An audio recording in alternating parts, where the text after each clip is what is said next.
and I just borrowed this off one of the ladies in the audience. First time I met Frances, she was in that T-shirt bearing this gift, which we've all got very used to. And when you become an MP or elected member, whatever level you choose to be part of, get used to it. You're going to get a lot of these bags.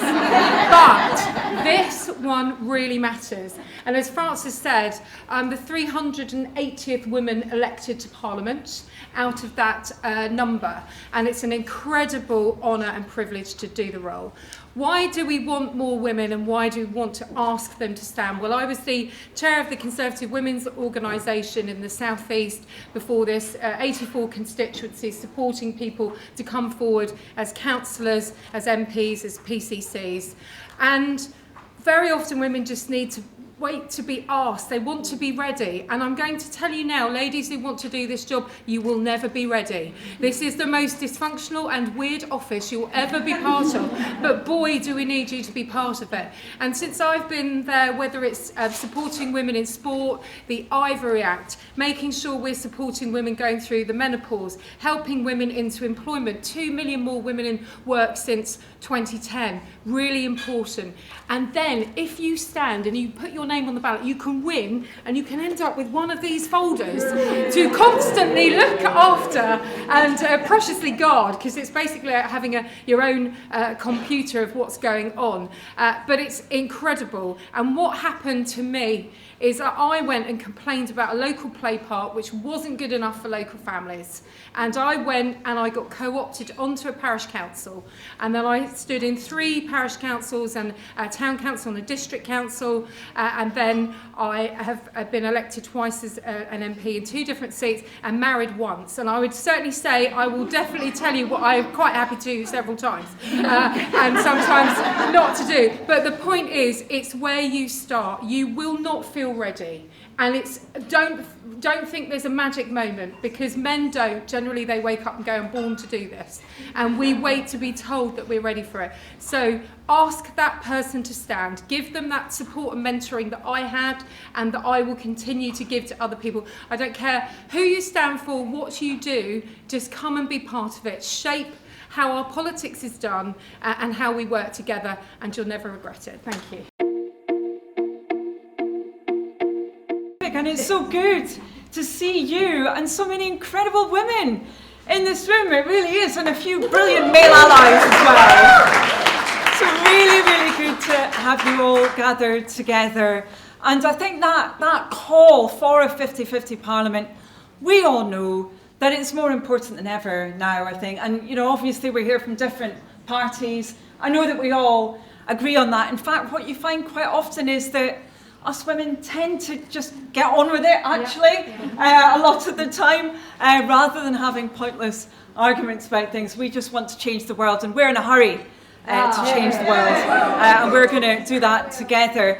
Look, I think it's really important when we advance this agenda that we pay tribute to those who've come before. And you'd probably expect me to say this because obviously I'm chair of the Labour Party, Shadow Secretary of State for Women and Equalities, that one of my huge idols really is Harriet Harman.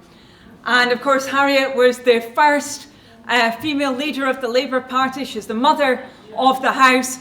And on top of that, of course, she is a woman who ensured that she focused on delivering for other women when she had that chance to serve. And Harriet said something that I think is very important.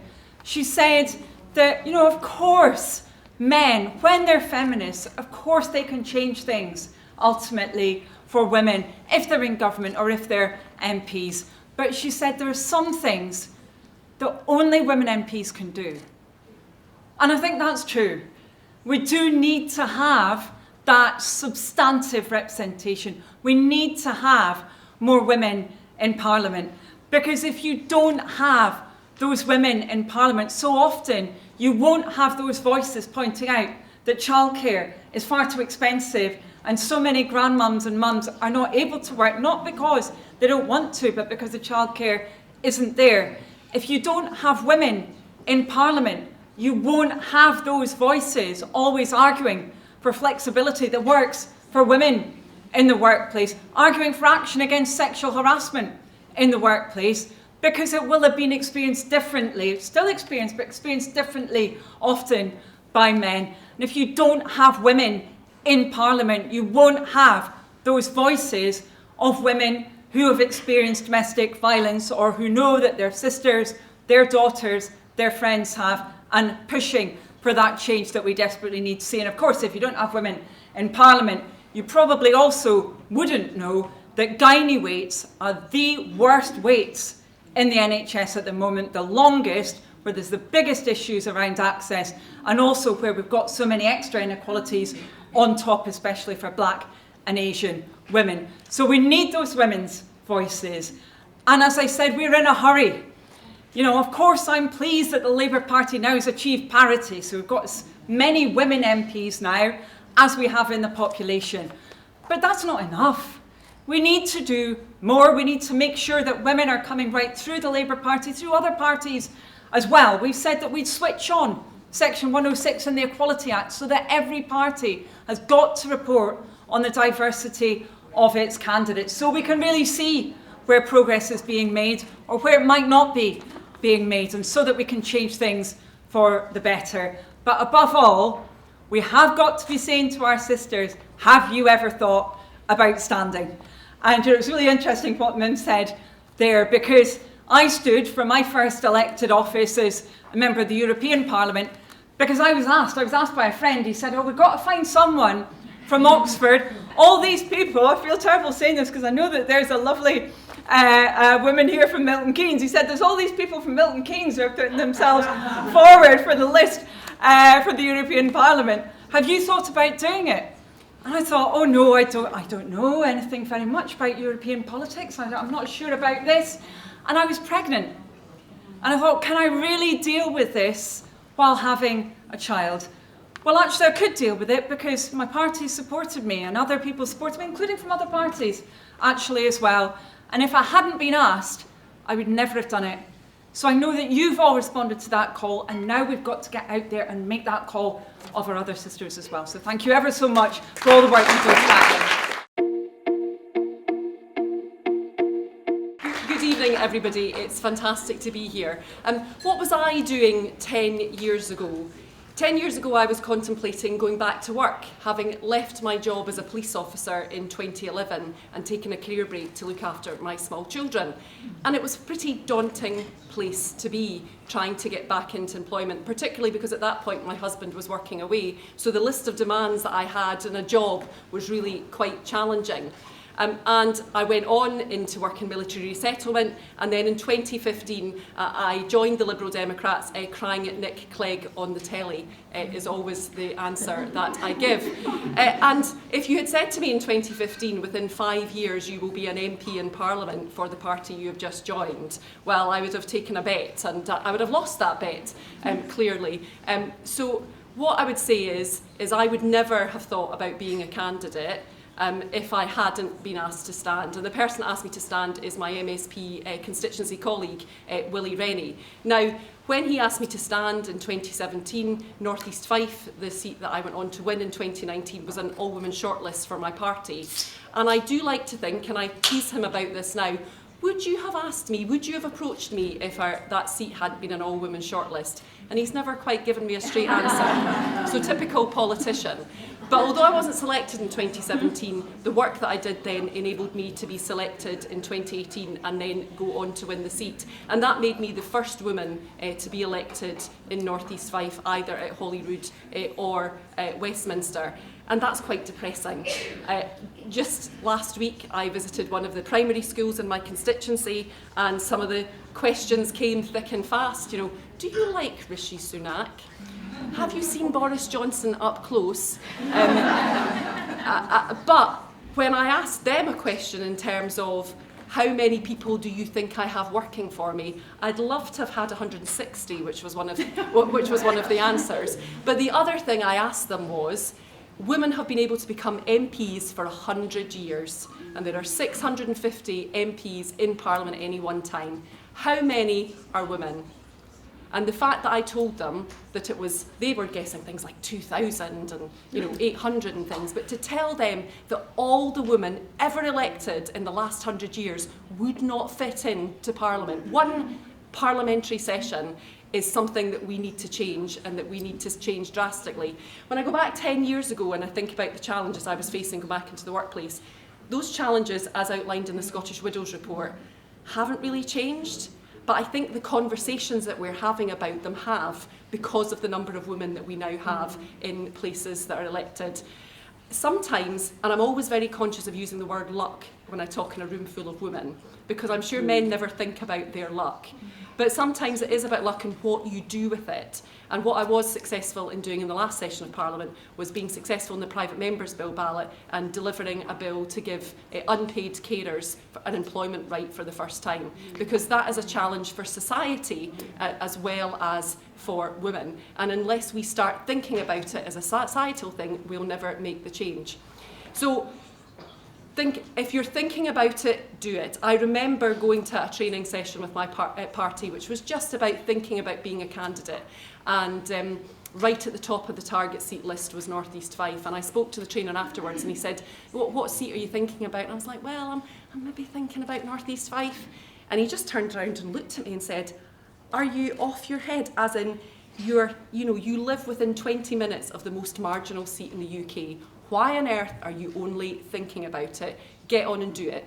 So get on the bus, enjoy the experience, take the learning, and regardless of where you end up from a political perspective, you will be in the right place and you will be supported by your party, because none of us women MPs here this evening could do what we do without the staff that work for us, the party activists that support us. You don't get those leaflets with our faces on them, don't deliver themselves.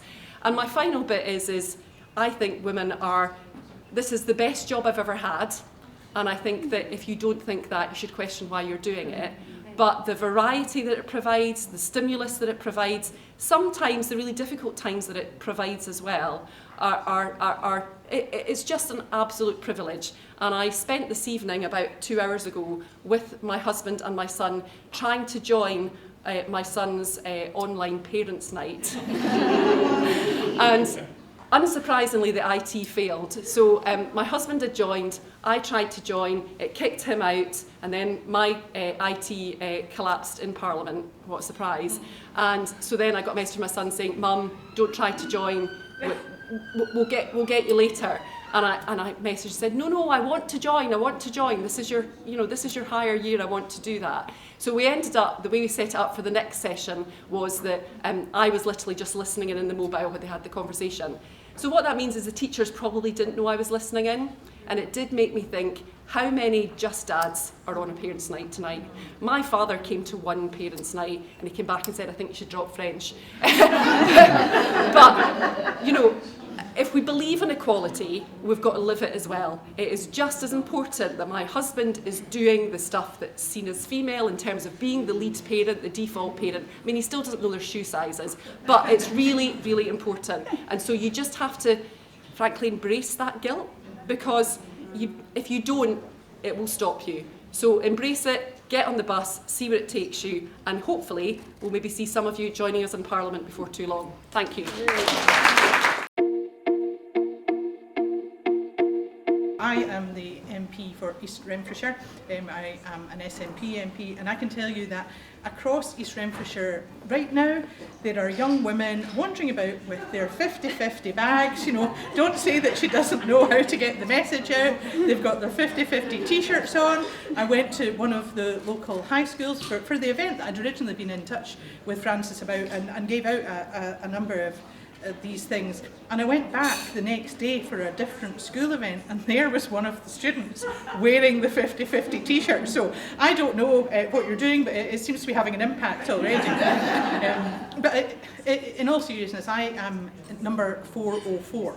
And I know that because, as we've heard already, we're in the ridiculous situation where we can actually count ourselves that way. We all know what our number is because there have been so few female MPs when you compare it to men. And if you speak to the young folk, like the young women that I was speaking to at the school event recently, they just can't believe it. The Brownies that I spoke to last week couldn't believe it. The Guides, the girls' football team, they think that representation is for them. They think that democracy is theirs, and of course they're right. And I do hope that, as well as all of the conversations that we have here, that we have with people that we think should stand, I hope that the fact that these young women take it as read, that representation, politics, democracy is theirs, I hope that that does make it possible for there to be a real sea change in expectation as well as in representation. And it really does matter. If we don't have women's voices at the heart of democracy, whether that be in our local communities, whether it be in the Scottish Parliament, whether it's here at Westminster, then we're missing out. That means that we do not get the things that matter to women on the statute book. It means that things are not understood. We've heard about some of that recently in the COVID inquiry. People didn't know what was going to matter to women because they were not in the room. And I think that's a really, really big point for us to grasp hold of. If we're not there, then we can't influence things, and things will never change, and they need to change. So all the good work that's going on is making a difference, and I think that all my colleagues have spoken about this. All of our political parties are doing work to try and improve matters. It's really important, it's really welcome, but we need to keep at this. So I'm really proud of the steps that the SNP has taken in terms of equality and in terms of women's representation in particular. But I know that we need to keep on this road. If we don't keep on this road, if it isn't a continuous focus, then we will fall back and things will go in the wrong direction rather than us actually building some capacity and having sustainable change, because if we don't have sustainable change, then this is really, it's all a bit pointless, isn't it? It needs to be something that is built in and hardwired into our democratic systems. And I thought I might say a wee bit about the asking her to stand. I think it's really important that we all use our voices, whether we're parliamentarians, whether we're people who have no intention of being parliamentarians, whatever our jobs, whoever we are, there will be people that we will come across who we will think, well, you would be a really good MP, councillor, MSP. It's our job, all of us, to say to that person, you could do this. And that's what happened to me. I'm interested in the similarities between some of our stories. I had no intention of being an MP. The conversation with me happened very quickly after I actually joined my party.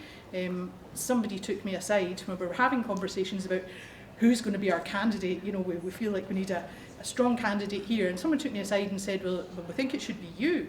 And I was really surprised. I was thinking of other people, but apparently it should be me. And I had to go away and think about that, because it had never entered my head in a million years that politics would be for me, wouldn't be for people like me. But I obviously was persuaded, and 10 months after joining the SNP, I was here as an MP, and that was quite a swift journey, a bit of a roller coaster ride, certainly. But I say that because it doesn't matter who you are, it doesn't matter what your background is, it doesn't matter what your expectations or your experience are. All of these things will be helpful to you as a representative, because they will all contribute something to the democratic process and something to the work of the Parliament. I do think that I contribute to my community by being an MP. It's a huge privilege to do that. I contribute to the work of the Westminster Parliament. I'm the Women and Equalities spokesperson. I've contributed to the work of my party. I was my party's first ever female chair. Having finished doing that last week, you're still there, Anneliese.